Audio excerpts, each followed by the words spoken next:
नमस्कार, बिहार न्यूज देख रहे हैं आप। मैं हूं सुमन राज। पूर्वी चंपारण जिले के कल्याणपुर थाना क्षेत्र में केसरिया चकिया मार्ग पर एक बड़ा हादसा हुआ, जहां एक तेज रफ्तार पिकअप सड़क किनारे पलट गई, जिसके अंदर 3 लोग दब गए। घटना की सूचना मिलने के बाद मौके पर पहुंचे ग्रामीणों ने पुलिस के सहयोग से तीनों को बाहर निकाला। पिकअप में फंसे तीनों को चोटें आई हैं। एक की स्थिति काफी गंभीर है। घटना कल्याणपुर थाना क्षेत्र के भाग्यनगर बोरिंग के पास की है। खबर वैशाली के गरौल से है, जहां ईद मिलादुन्नबी के मौके पर प्रखंड क्षेत्र में मोहम्मदी जुलूस निकाली गई। जुलूस कड़ी सुरक्षा के बीच निकाला गया। जुलूस विरोल पुलिस की देखरेख में प्रखंड क्षेत्र के सभी जगहों से निकाला गया।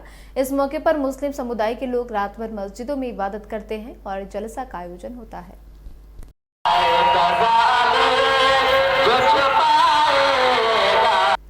गया शहर के सिविल लाइन थाना क्षेत्र के दिगदी तालाब स्थित एक युवक का शव लवारिस अवस्था में पेड़ के नीचे पड़ा मिला।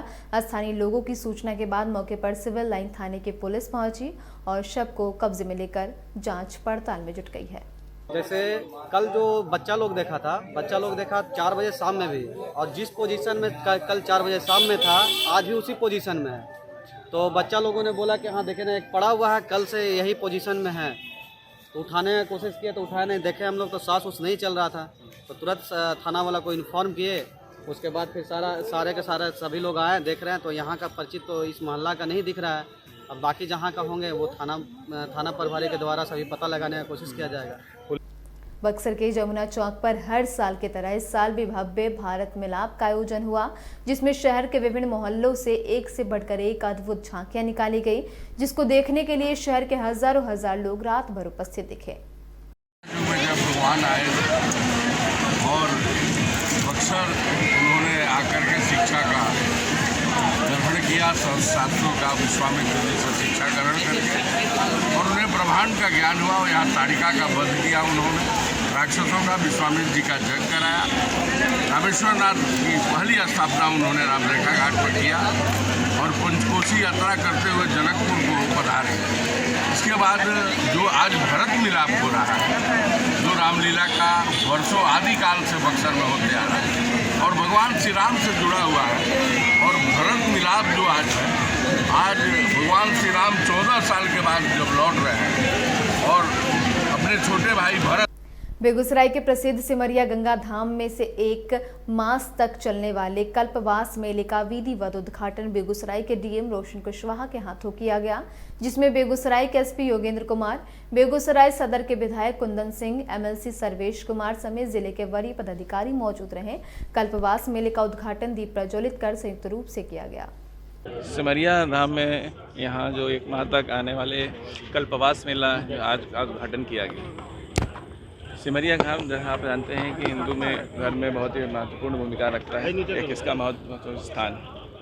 लगभग 2 साल के बाद कोविड संक्रमण के पश्चात इस राजकीय मेले को फिर से शुरू किया गया है। जिला प्रशासन की तरफ से यहाँ आने वाले कल्पवासी हैं, जो कि अनेक राज्यों से आते हैं और नेपाल से भी लोग आते हैं, उनकी सुविधाओं के लिए जो व्यवस्थाएँ कर दी गई हैं। उनके ठहरने के लिए जो सेक्टर्स बनाने हैं, उनकी व्यवस्था एवं अन्य मूलभूत सुविधाएँ दी गई हैं। मोकामा विधानसभा उपचुनाव को लेकर भाजपा ने भी बड़ा सियासी अभियान छेड़ दिया है। रविवार को चुनाव प्रभारी रजनीश कुमार के नेतृत्व में प्रखंड अध्यक्ष पंकज सिंह के डुमरा आवास पर राजनीतिक चर्चा की गई और बूथ स्तर पर तैयारियों की समीक्षा की गई। रजनीश कुमार ने सभी भाजपा वर्करों से शीघ्र ही पन्ना प्रमुख बनाकर बूथ पर यूथ की तैनाती का निर्देश दिया है। भाजपा मोकामा चुनाव में हर हाल में कमल खिलाना चाहती है। चुनाव प्रभारी के अनुसार मोकामा चुनाव परिणाम ऐतिहासिक साबित होने जा रहा है। देखिए, हमारी पार्टी की अपनी एक प्रक्रिया है। एक लोकतांत्रिक पार्टी होने के कारण और देश की सबसे बड़ी, दुनिया की सबसे बड़ी पार्टी होने के कारण हमें अपने प्रत्याशी को तय करने की एक सुनिश्चित प्रक्रिया है, और उसके अंतर्गत 6 तारीख को ही, विजयादशमी के अगले दिन ही, पार्टी के प्रदेश अध्यक्ष डॉक्टर संजय जायसवाल जी स्वयं मोकामा विधानसभा आए, कार्यकर्ताओं से फीडबैक लिया और वो लेकर के प्रदेश के नेताओं के साथ बैठक करके, और मुझे जो जानकारी है कि वो नाम सारे प्रस्ताव दिल्ली गए हुए हैं और वहाँ से पार्टी की जो सुनिश्चित प्रक्रिया है उसके अंतर्गत बहुत जल्द नाम की घोषणा होगी। और अभी चुनाव को लेकर आप लोगों की क्या रणनीति बन रही है? चुनाव भारतीय जनता पार्टी एक लंबे समय के बाद मोकामा में लड़ रही है, लेकिन ये इससे कबल हाँ, आप देख रहे हैं कि हमारे एक छोटे से मंडल, एक प्रखंड भी नहीं, उसका भी एक 9 पंचायतों की एक बैठक शुरू हुई है। आज भी कई प्रखंडों में बैठक है। पार्टी के कार्यकर्ता पूरी तरह से संगठित हैं और पार्टी के कार्यकर्ता और पार्टी के समर्थकों में पूरी तरह से जोश और उत्साह है और ये उपचुनाव मोकामा में हम भारतीय जनता पार्टी जीतेगी। छपरा में नारायणी नदी के जलस्तर में लगातार हो रही बढ़ोतरी के कारण नदी की पेटी में बसे बलीगांव, मुरहिया, परसौना सहित कई गांव के निचले हिस्से में बाढ़ का पानी प्रवेश कर गया है। नदी के जलस्तर में बढ़ती रफ्तार के कारण 200 से अधिक घरों में बाढ़ का पानी प्रवेश कर चुका है। घर में बाढ़ का पानी प्रवेश करने की स्थिति में लोग घर छोड़कर ऊंचे स्थलों पर शरण लेने को मजबूर हैं। इधर बाढ़ के पानी में गाँव में लगे कई चापाकल भी डूब चुके हैं। इस कारण बाढ़ पीड़ितों के बीच पेयजल की भी समस्या उत्पन्न हो गई है। अभी तो यही है कि पानी घर में ढुके थी, लोग के माल जाल लोग बाहर से ले आके उतारे थे हरी।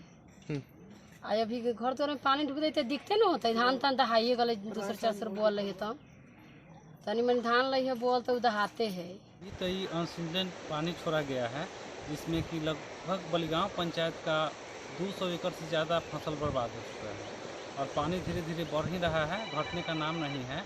और सरकारी राहत कोष के लिए कल सीओ साहब को बुलाए थे, वो देख करके गए हैं और आज आने के लिए बोले थे, अभी तक आए नहीं हैं। लोग इंतज़ार कर रहे हैं। बगल में एक रिंग बांध करके था बलीगांव में, वहाँ पे जो पहले से बोरा में मिट्टी कसकर डाला गया था उसको डलवाया गया और उससे भी रोक नहीं रहा है। पानी में बढ़ोतरी है और बढ़ रहा है। नवादा जिले के नारदीगंज थाना क्षेत्र के पड़वा मोड़ के पास अनियंत्रित पिकअप बोलेरो ने एक बाइक पर सवार 4 लोगों को रौंद दिया, जिसमें बाइक पर सवार पिता और उसके 3 वर्षीय बेटे की मौके पर ही मौत हो गई। वहीं पत्नी और एक 4 वर्षीय बच्ची बुरी तरह से घायल है। इस घटना के बाद आसपास रहे लोगों ने दोनों घायलों को आनन फानन में स्थानीय अस्पताल में भर्ती कराया, जहाँ चिकित्सकों ने उसे प्राथमिक उपचार कर पावापुरी रिम्स रेफर कर दिया है। और फिलहाल इसी के साथ अभी के लिए बस इतना ही। तमाम अपडेट्स के लिए आप बने रहें बिहार न्यूज़ के साथ। नमस्कार।